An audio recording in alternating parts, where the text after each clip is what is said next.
我死后第5天，江于怀带着白月光来到了冷宫。白月光，姐姐是不是还在生气？都不理我。江于怀，来人，把门踹开。门开了，迎接他们的只有凉透的尸体。大家好，欢迎收看皮皮听书。我被江于怀废了武功，犹如破旧的娃娃般，就这么丢进了冷宫。他说落锁，让他尝尝教训。他不知道，我习武本就是为了压制体内娘胎里带的毒素。武功尽废的这天，便是我的死期。我在破败的冷宫痛苦地挣扎了一夜，鲜血一口接着一口地吐。次日大婚宫中敲响的那刻，我不甘地咽了气。死后，我的灵魂却被迫禁锢在了江于怀身边。我看着他和皇后并肩而立，灿烂的光线映照在这对璧人身上，俩人的神色满是眷恋美好。帝后大婚，举国同庆，只有我被皇后身上大红色的喜袍刺得双目泛红。这件盘锦喜袍我认得，这是我熬了2个月，眼睛都熬坏了才赶制出来的婚服。我舞枪弄棒惯了，不擅长精细的针线活。可母亲告诉我，成亲当天只有穿着亲手缝制的嫁衣，以后才能和夫君长长久久，白头偕老。我信了这话，因为我太想和他长长久久，白头偕老了。当初江于怀还笑我女工拙劣，可如今这拙劣的喜袍却穿在他人身上，嫁给了我最爱的人。我心痛得不可自抑。大婚流程太过繁杂，等到一切结束，已经夜深。我被迫跟去了他们的婚房，一踏入院子，我就认了出来，这里是七梧宫，是我为自己准备的婚房。院子里种满了我最爱的栀子花，散发着淡淡幽香。屋里的软榻上还有我用惯了的香炉，散发着熟悉的味道。可这一切如今都不再属于我了。我麻木地看着两人饮下和亲酒，并在工人的助导下落下了床帐。我离不开，只能紧紧抱住自己，无助地流泪。记忆拉远，我的视线逐渐模糊。那年边境动荡，我随父亲征战四方时遇到了江于怀。彼时他以一介谋士的身份自荐从军。我阿爹求才若渴，自然应允。我自小舞刀弄枪，在马背上长大，身边也多是皮黑肉糙的汉子，还是第一次见这么好看的男子。唇红齿白，眉目精致，举手投足都别具风雅。从那开始，我便喜欢缠着他。有一次，他被我纠缠得烦躁，猩红着眼睛问我：“洛枳，你知不知羞的？你知不知羞的？羞的！”床榻还在咯吱咯吱响个不停，我却看到一双骨节分明的大手撩开床帐，衣衫整齐地走了出来。不是江于怀还能是谁？随着他的离开，床上的人动作更加剧烈。我惊诧不已，他不在里面，那跟皇后洞房的是谁？还不等我细想，他就走了出去。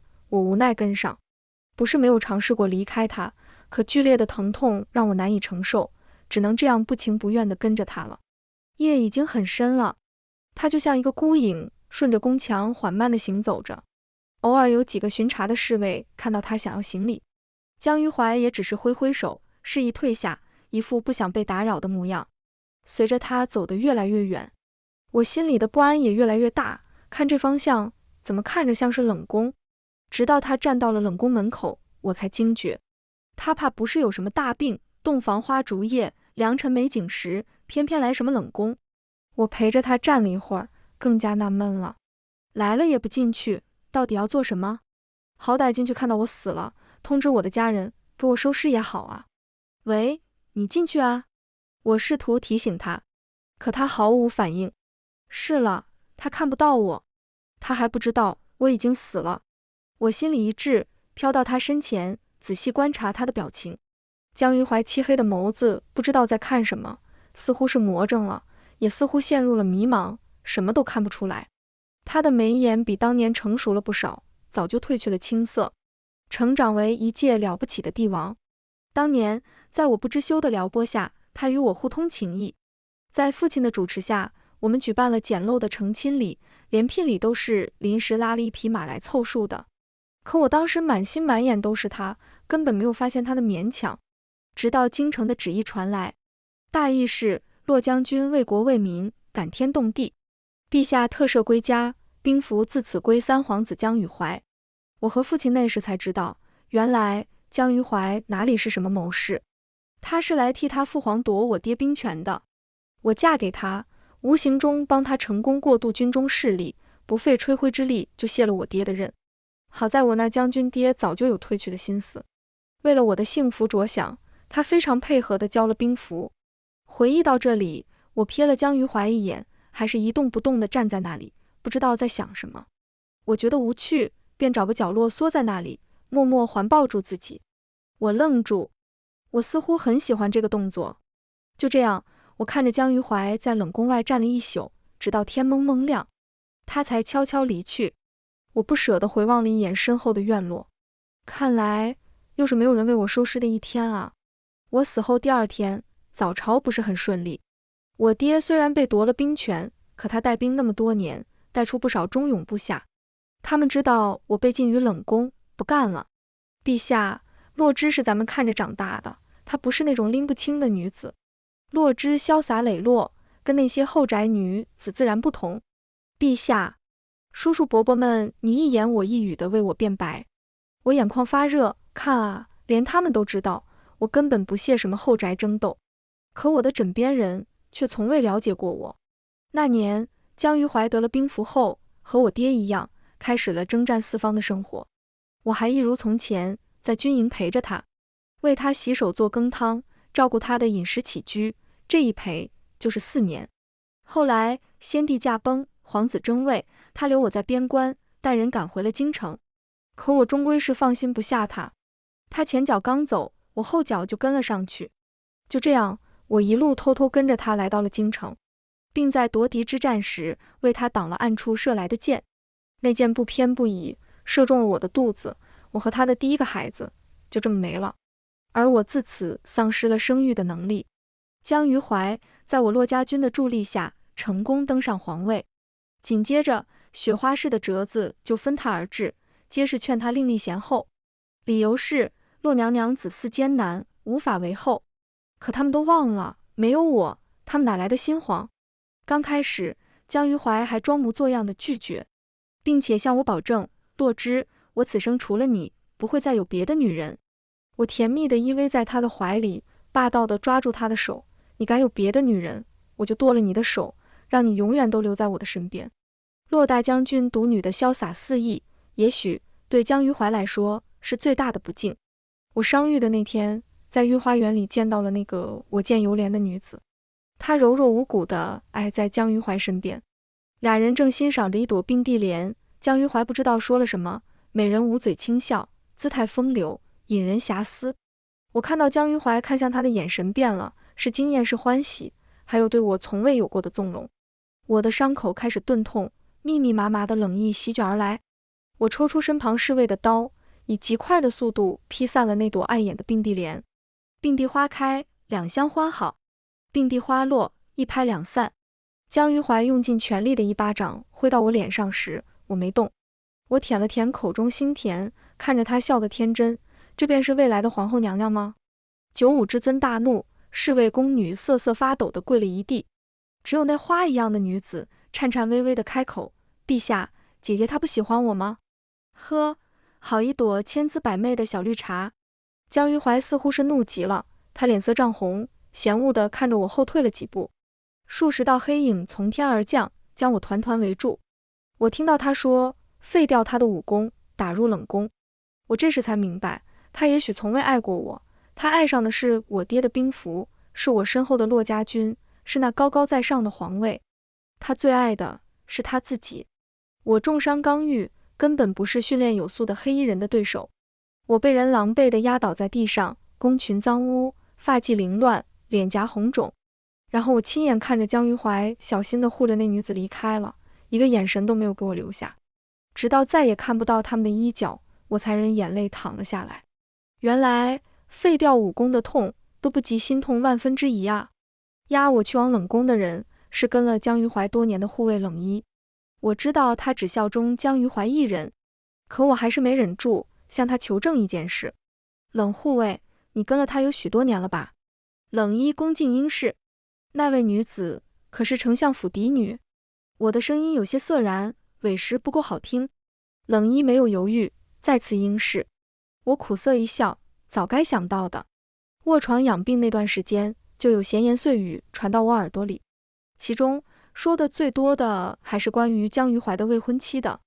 据说他们是青梅竹马，就连婚约都是江于怀主动去求的，可见珍重之意。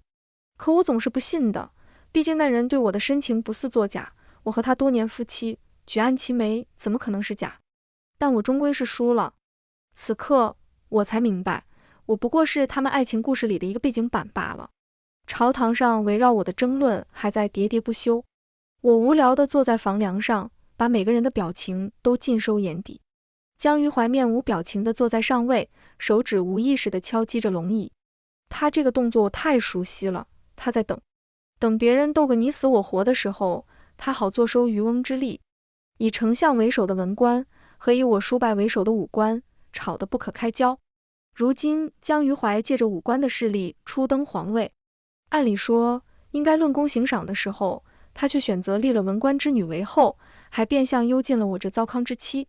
其中的缘由，恐怕该懂的人都懂，所以文官的气焰才敢如此嚣张。他们吵了一早上，也没有争论出一个结果。江于怀耐心耗尽，退了朝。早朝过后，按规矩，帝后新婚，江于怀要和皇后一起用膳。我随着他来到七无宫，虽然我并不想看两人秀恩爱，但我实在好奇，皇后昨天到底跟谁行了周公之礼。结果热闹没看上，府一进门，我就被屋里的香味熏得恶心，慌不择路地退了好几步。看不出来这小白花竟用这么重口的熏香。她一看到江于怀，就像一只花蝴蝶一样扑进了他怀里，那搔首弄姿的模样，跟我在边境见过的头牌都不相上下。江于怀不是最讨厌这种吗？我下意识地瞥了他一眼，果然在别人都看不到的角度，他皱紧了眉头，脸黑成了锅底，好不精彩。我有些想笑，他这个表情我有多少年没见过了。我们刚成亲第1年，他带我去镇上玩，正巧遇到青楼的头牌招入幕之宾。不巧，头牌一眼就看上了江于怀。毕竟边境那种地方，歪瓜裂枣偏多，江于怀这种细皮嫩肉又看着极易推倒的男人，别说头牌，我也馋。所以在他求救的眼神落向我时，我起了捉弄他的心思。然后我麻利地退开了一步，做出和他不熟的表情。江于怀即便气急又不情愿，却还是被青楼里的小厮热情地迎了进去，而我则跟在后面看热闹。我看着他被人家半推半就地送进了头牌的房间，里面渐渐没了动静后，我这才后知后觉地反应过来，糟了，完大了，这男人可是我相公。我急着要去救他，青楼里的小厮一窝蜂朝我冲来，让我别坏了人家好事。我摩拳擦掌地抽出了腰间的软刀。论打架，我没再怕的，但那天我是真的有点害怕，因为我怕自己去晚了，我的宝贝夫君就成别人的。那天我目眦欲裂地干倒了20号壮汉，披头散发地冲进房里时，屋里香气缭绕，而江于怀却衣冠整齐，腮帮子咬得嘎吱响地看着我，然后从嘴里硬是挤出一句话。他说：“夫人来的可真及时。”我踮起脚，越过他，朝着榻里看去。那头牌这会儿已经衣衫半褪，昏迷不醒，脖梗通红，一看就是被手刀砍晕的。我收回视线，诚实地答道：“确实很及时。”后来江于怀狠狠教训了我一顿，也没什么，不过是2天下不来床而已。可我自此不敢再如此逗他。怀哥哥，你尝尝这个。怀哥哥，我的思绪被打断，然后就被这声怀哥哥给恶心到了。不知道什么时候，小白花和江于怀已经在用膳了。我选了一个离他们俩远一点的位置，默默数头发，省得又被恶心到。古人说寝不言食不语，小白花这点做的倒是不错，不愧是世家小姐出身。而我跟她比，就显得粗俗的多了。毕竟我就喜欢吃饭的时候说话，总觉得热闹。江于怀因为这个没少训我，可我总是不长记性。他越是要教训我，我越是要跟他对着干。不知道两人说了什么，小白花突然抿嘴笑了一声。我竖起耳朵听了一嘴，好像提到了我。怀哥哥，找时间去看看洛姐姐吧。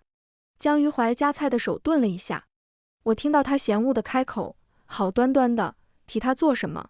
我的心已经麻木了，并不觉得有什么。可小白花的脸色却变了变，最终敛下了神色，并没说什么。江于怀刚刚登基，比较忙碌，用完膳就匆匆离开。我不过是晚站起来一步，却惊喜地发现狗男人已经走了很远了，我却还在原地，径直消失了。想到这里，我尝试着想走出七蜈蚣，却在最后一步即将迈出去时被弹了回来，浑身上下窜起一股战栗，我痛苦地捂住了胸口。不行，还是离不开。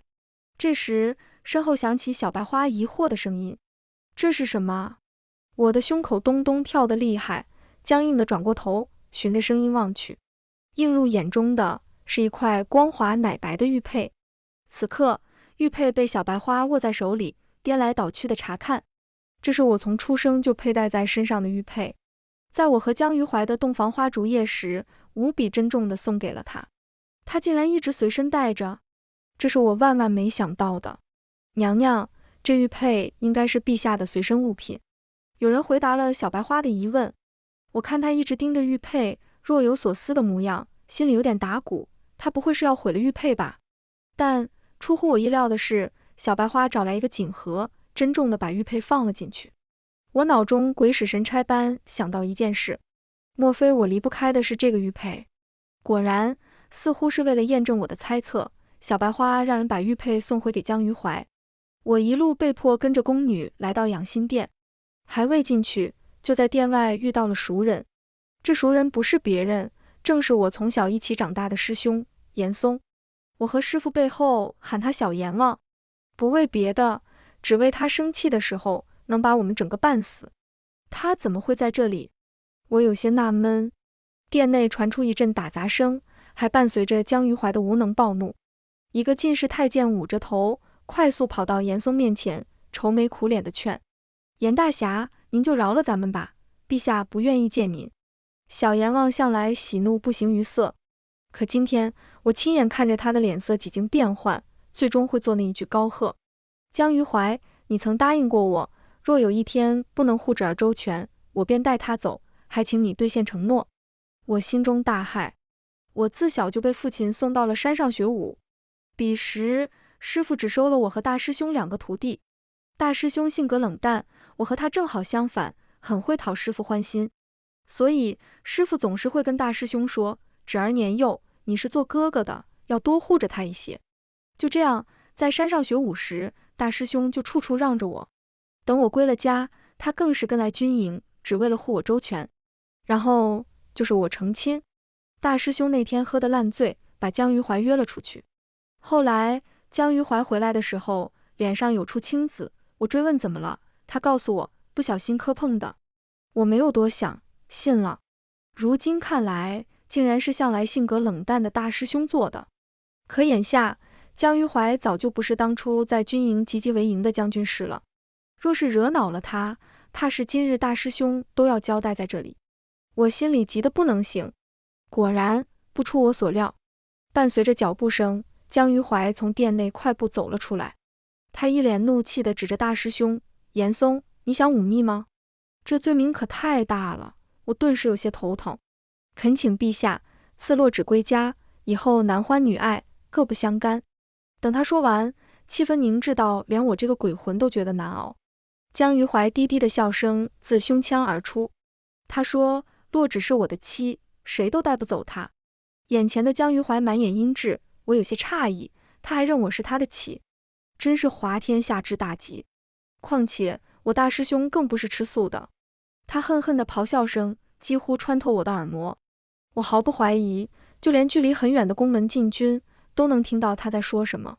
陛下的妻子此刻正高坐皇后宝座，洛芷从不是你的妻，就算以前是，在你选择皇位而放弃他的那刻，他就只是你的糟糠，你的垫脚石，你的耻辱。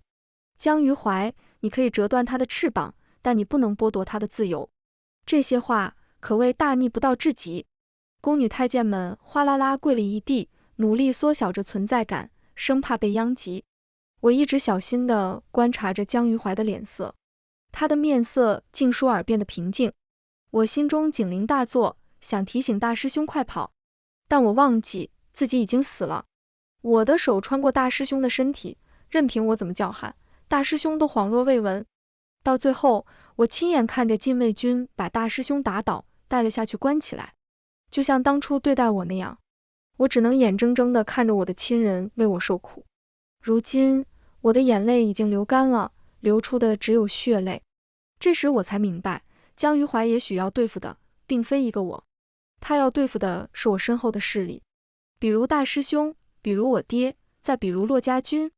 我死后第3天，新帝充盈后宫，广大秀女，一波又一波的妙龄女子被送入宫中，供江于怀挑选。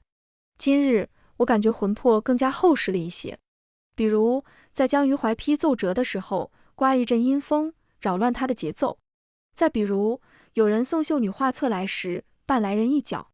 看着漫天飞舞的雪白画册，我着实开心，但我也有不开心的，比如江于怀选的秀女，我怎么看怎么眼熟，还愣是想不起来哪里见过。我有点郁郁的。我死后第4天，我那将军爹来了，他一进入养心殿就跪下请安，可江于怀却假装没看到他，一直低头批阅奏折。我爹为了朝廷出生入死多年，腿上有旧疾，根本受不住久跪。我看得心疼，浑身鬼气暴涨，挥手就打落了江于怀手中的奏折。他皱了皱眉头，怔中片刻回神，这才像刚发现我爹似的，惊讶道：岳丈大人来了，怎么没人通报？快赐座。虚情假意。我在心里默默骂了他一句。我爹倒是了解他，谢了恩便开门见山：陛下，老臣这次来有2件事要求陛下。江于怀的脸上没有多余表情，似乎已经料到我爹会说什么，只端起茶盏，慢条斯理地品了起来。他以前明明对我爹尊重有加，果然人终究是会变的。我爹也不在意他的态度，自顾自地说着：严嵩心疼自家妹子，冒犯了陛下，还请陛下能宽恕。还有我那女儿甚是顽劣，是老夫教女无方，还请陛下能让我见见她，我来劝劝她。我爹的要求并不过分。我看向江于怀，他已经放下手中茶盏，眸中闪过一道极难察觉的光后，点头同意了。他说：骆将军能如此想，于国于民都是再好不过了。他还真是狐狸成精了。我忍不住磨牙，但我已经死了，他还不知道，我等着看他如何让我爹见我。我死后第5天，下了一场大雪，满目苍白。小白花端着精心炖煮的参汤来看望江于怀，他们2人亲亲热热地把汤喝了。小白花临走的时候，若有似无地提醒他：天寒地冻，骆姐姐那里。江于怀一改往日冷漠，状似忧心地说道：瞧我这记性，昨日骆将军还说要见他，既如此，皇后就与我一道去趟冷宫吧。我正百无聊赖地蹲在殿外的石狮子上欣赏雪景，乍听到这些话还懵了片刻，然后我后知后觉地反应过来，终于有人替我收尸了。帝后同行，浩浩荡荡的一群人朝着冷宫而去。我飘飘荡荡地跟在他们身后，好心情地猜测着等下他们会是什么样的反应。会是失望吗？还是会开心呢？一群人脚程极快，我还没想出个所以然来。大太监高高的唱和声便打断了我的思绪。皇上皇后娘娘驾到，骆娘娘接驾。尖细的嗓音回荡在破落的冷宫，又顺着甬道转了几个圈，落回原处。除了被大雪压弯的枝条噗噗掉落了几许雪粒外，再无任何回应。江于怀的脸色极差，小白花的眼神闪烁不已，跟在身后的宫女侍卫个个屏息凝神。这时小白花用娇柔的语调提醒着：姐姐，我和陛下来看你了，快出来迎驾吧。还是无人回应。姐姐是不是还在生气？都不理我。小白花红着眼眶。江于怀冷漠的一挥手：来人，把门踹开。我心中一跳，门砰的一声被撞开，紧接着呼呼啦啦的人群涌了进去。我抠着手指头默数1、2、3，此起彼伏的尖叫声响起。我掏了掏耳朵，凑了个头过去瞄了一眼。冷宫不愧是冷宫，整个室内除了一张床外，再无其他，且这仅有的一张床还是个高低不平的残疾玩意。我就蜷缩在这样一张破旧不堪的床榻上，右手臂紧紧圈住自己的身体，左手抚在眼上，遮住了双眼。哦，我想起来了，弥留的最后一刻，我用尽全力擦干了脸上的泪水，因为我不想自己的尸体被别人发现的时候，觉得洛只是个疼的时候只会哭鼻子的小姑娘。身下是大片大片的血迹，已经干枯到了极致，正如我的尸体般干瘪青紫。窗外的一缕阳光透过窗户照进这一方天地，却堪堪在靠近我的脚踝1寸的距离被生生斩断。怪不得我死后还是很喜欢抱紧自己，原来是死的时候太冷太疼了呀！一股悲凉油然而生，窗外突然吹起一阵寒风，一股淡淡的尸臭味弥漫开来。洛枳，一道极轻极轻的呢喃顺着寒风飘到我的耳朵里。我下意识地转头看向人群中那抹明黄色的高大身影，他的表情实在是太过平静，平静到我恍惚地以为和他做了多年夫妻的不是我，是他人。众人皆惶恐地跪在地上，只余江于怀孑然独立。他原本颀长的身躯似乎佝偻了一些，身子微微颤抖，双拳攥紧，整个人都散发出可怕的阴力。我着实有些诧异，我死了，他是伤心了吗？我摇头否认，他怎么可能会伤心呢？顶多是觉得可惜，可惜失去了一个可以尽情利用的妻子罢了。我和他之间，在我死的那刻就彻底结束了。现在我只想他尽快通知我的父亲来领取我的尸体。我已经想好了，老一辈的人都说魂归故里，我就葬到边疆，守着我最快乐的回忆就好。那里有绵延不绝的黄沙，还有金戈铁马，那里终将是我最终的归宿。但我没想到，江于怀疯了。一波又一波的黑衣人从天而降，剑光血雨中，我听到他冷酷的发号施令：凡是见过洛枳尸体的，杀无赦。人群爆发出恐惧的求饶声，再然后雪花四溅，悄无声息。漫天遍地的红花在冷宫争相竞艳。那人冷漠地站在尸山血海的中央，神色晦暗，犹如地狱爬出的恶魔。大太监的头颅滚了几圈，最终滚到我脚边停下。我和他正巧对视，他眼神中的不甘恐惧让我冷不丁地抖了抖。江于怀何时变得如此嗜杀？此时他的脚边跪着披头散发的小白花，正一个劲哭着求饶。他竟然连皇后都不准备放过。你早知道了，对吗？江于怀的手里握着一柄长刀，在皇后的脸颊上游走，似乎随时都会落下。我的心提到了嗓子眼，而他的嗓音一如既往的缱绻温柔。不等小白花回答，江于怀自言自语道：昭告天下，皇后无德，残害宫妃，褫夺封号，贬为庶人。他说的轻描淡写，我却如五雷轰顶，呆立原地。江于怀啊，江于怀，你连我死了都还要继续利用我，利用我的死挑起文官武将的斗争，你好坐收渔翁之利。真是好计谋，好心机，我竟从不知道自己的枕边人如此可怕。小白花已然被吓傻了，他也是傻，怪不得一直明里暗里让江于怀来看我，怕不是早就知道我死了，又怕担责任。可人算终归不如天算，我和他都不过是江于怀的一个棋子罢了。如今棋子都已到位，他身为棋手不可能不挥刀。冷宫的杀戮过后，只剩一地腥臭。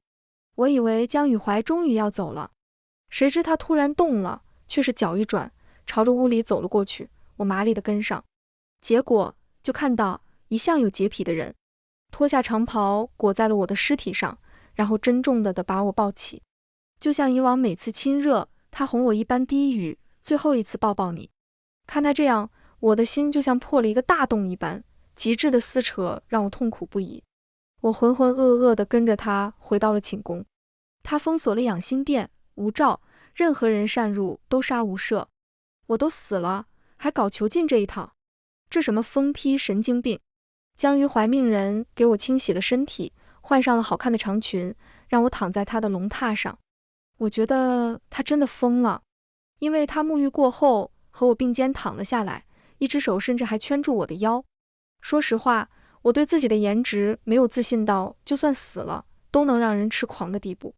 所以，既然不是我的问题，那肯定是江于怀有毛病了。我甚至看到他支起头，亲了我一口。我没想到，都做鬼了，还能体验一把恶心狂吐。许是我吐的声音太大声，江于怀突然大声质问：“谁在那里？”我赶紧捂住嘴巴，不敢再发出声音。然后我就看到一个蹑手蹑脚的黑影从窗前闪过。我舒口气，还以为江于怀通灵了呢。但我前脚刚觉得他疯了，他后脚就疯上加疯。江于怀觉得这天晚上听到的声音肯定是我发出的，他欣喜若狂之下广纳天下奇人，不为别的，只为复活我。此刻，我和一个赖头和尚一起围着我的尸体看了大概有半炷香的时间了。和尚是被江于怀绑来复活我的，在他第38次叹气后，终归还是选择说了实话：“陛下，贫僧无能为力，洛娘娘再不下葬，怕是有尸变的可能。”江于怀一身白衣，眼底青黑，沉默地盯着他，最终吐出一句话来：“就不活他，你就陪葬。”随着他的话落，冷一代人进来拖走了赖头和尚。和尚走的时候骂得可脏了，此处省略10000字。我坐在自己的棺材上，敲着二郎腿，思考着鬼声。尸变啊，会不会更丑了？这半个月以来，江于怀简直疯魔了，每天抱着我跟我说话，还换着花样的给我换好看的衣服。可他自己却整宿的不睡觉，守在床边看着我。死都死了，装深情给谁看呢？满屋子的尸臭味，即便现在是冬天，想掩盖都掩盖不了。他也不怕臭死。我嫌恶得很，每天干脆就挂在房梁上，望天望地，就是不看他，眼不见心不烦。江于怀就这么荒废政务了半个月后，一个震惊朝野的消息传到宫中：小白花的爹，也就是林丞相叛国了。林丞相是谁？天下学子的老师，世家大族中的大族，靠着这层关系，没少给新皇找麻烦。文人学士最重风骨，小白花身为嫡女，又是家族倾尽全力培养的皇后，在大族中也是颇有声望的。可就是这样一个世家小姐争相学习的榜样，因为嫉妒杀了宫妃，还是皇帝的原配发妻，骆大将军的独女。就这还能算得上榜样？世家大族关系复杂，不到万不得已，谁都不会轻易去动。可如今皇帝动了，不光动了，还添了把柴，那就是我的死讯，以极快的速度传遍了朝堂，举朝哗然。林家被逼急了，林丞相深知皇帝这是打算让骆家对付自己，他好坐收渔翁之利呢。逃吧，带着直系血脉直接就逃了，留下一些细枝末节。江于怀直接就抄了林家9族，跟林家交好的，凡服从朝廷安排的，全部重新分配，不服从者就地格杀。可以说是非常的铁血了，但是也引起不小的微词。江于怀根本不在乎，他终归是扳倒了林家这个毒瘤。林家倒台的这天晚上，养心殿再次闹鬼了。我看着身上粉色的宫裙，无奈的叹口气。只要江于怀给我换一次衣服，我的鬼魂也就自动换一次衣服，跟搞变装秀似的。我的尸体上已经开始出现尸斑，即便他调集了许多存兵来缓解这个症状，但终归是无力回天。我不懂，他废了我的功夫那天是何等冷酷，如今又是闹哪样？这会儿江于怀靠在床边打盹，他已经许久没有闭眼了，如今看模样是累极了，连有人摸了进来都没发现。我看着这熟悉的身形，有些头疼。我爹刚把他捞出去，怎么又回来了？没错，来的人正是大师兄严嵩。他惯是爱在老虎头上拔毛的，我都习惯了。大师兄倒是目的明确，一进来就直奔床榻，想抢回我的尸体。眼看就要摸到我的一条手臂，我下意识地屏住了呼吸。一道银光闪过，哗啦啦，大殿里突然灯火通明，出现了许多黑甲兵，领头人正是冷一。而原本已经睡着的江于怀，此刻正双目灼灼地盯着大师兄。他手中的短刃堪堪抵在大师兄腹部，只需再往前1步，就能刺穿他的腹部。严嵩，我说过，她是我的妻，你带不走她。江于怀冰冷阴沉的嗓音回荡在寂静的夜里。若我说的话他能听到，我真的想大声告诉他，我不是，可惜他听不到。随着他的话落，殿外响起厮杀声、马鸣声，以及铠甲触碰发出的霍霍声。江于怀神色争冲之际，大师兄闪身退离了包围圈。江于怀，你为了皇权富贵，玩弄朝堂，滥杀无辜，残暴不仁，不堪为君。今日我就是来替洛枳报仇的。你骗得了世人，你骗不了我，洛枳是因你而死。此刻我的注意力全都在殿外，因为我看到我爹手握长枪策马而来，他的身边密密麻麻都是我洛家军。我心里暖暖的，终于可以入土为安了吧，却丝毫没有留意身后江于怀猩红的眸子。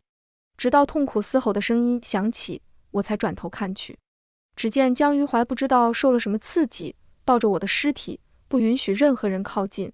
更变态的是，他还用刀一下下滑拉着自己的手臂，每一刀都深可见骨，鲜血洒了一地，染红了我的脸。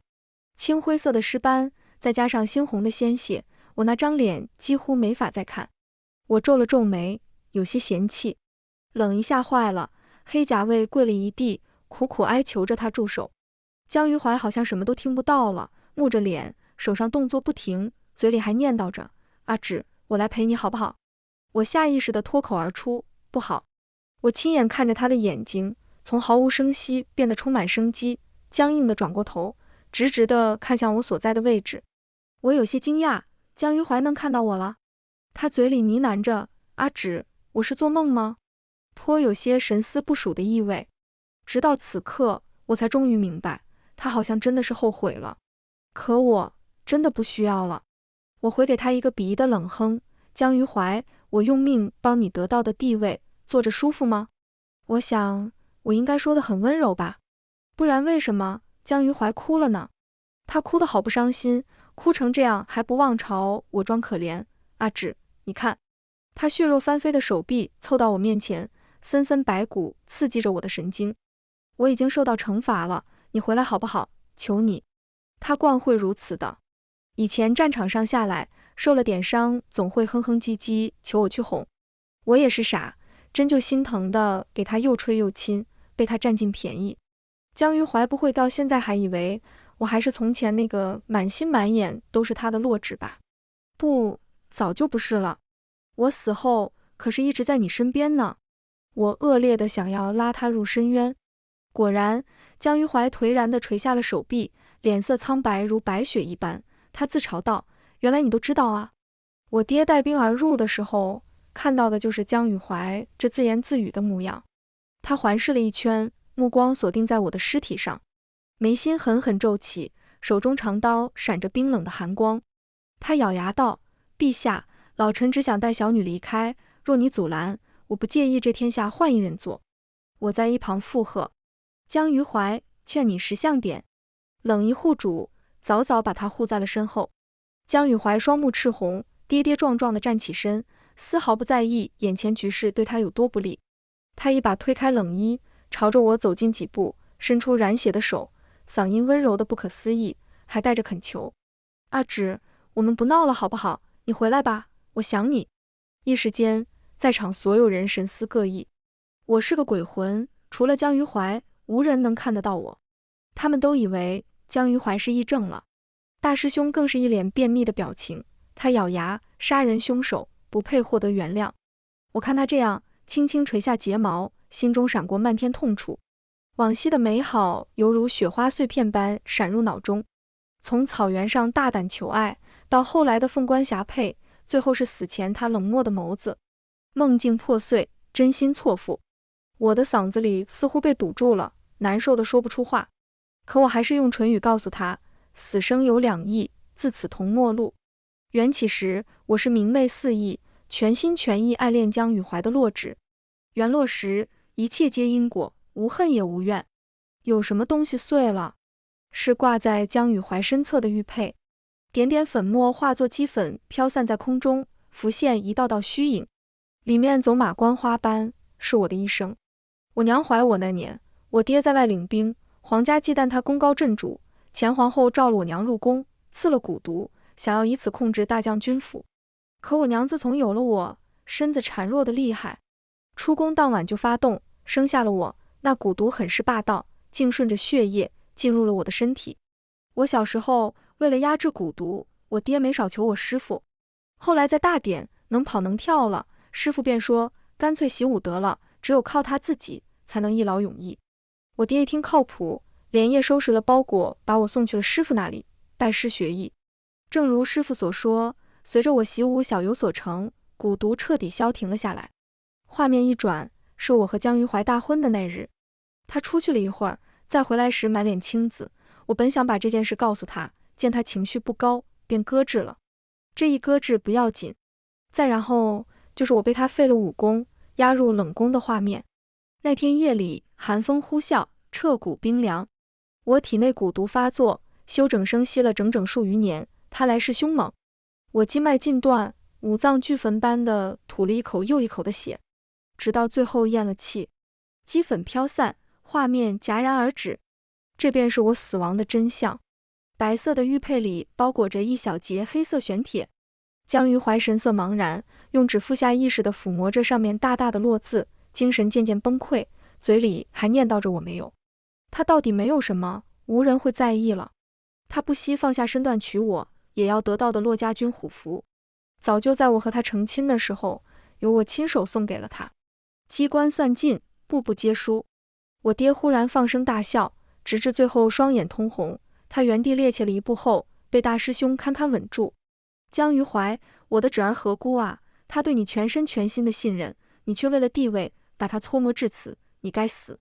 裹挟着汹涌杀气的长剑直奔江于怀而去，滔天怒意恨不得撕碎他。但江于怀一口鲜血喷出，直直瘫坐在了地上，堪堪避开了我爹的剑，剑气只削掉了他半缕发髻，碎发飞落，斯人已逝。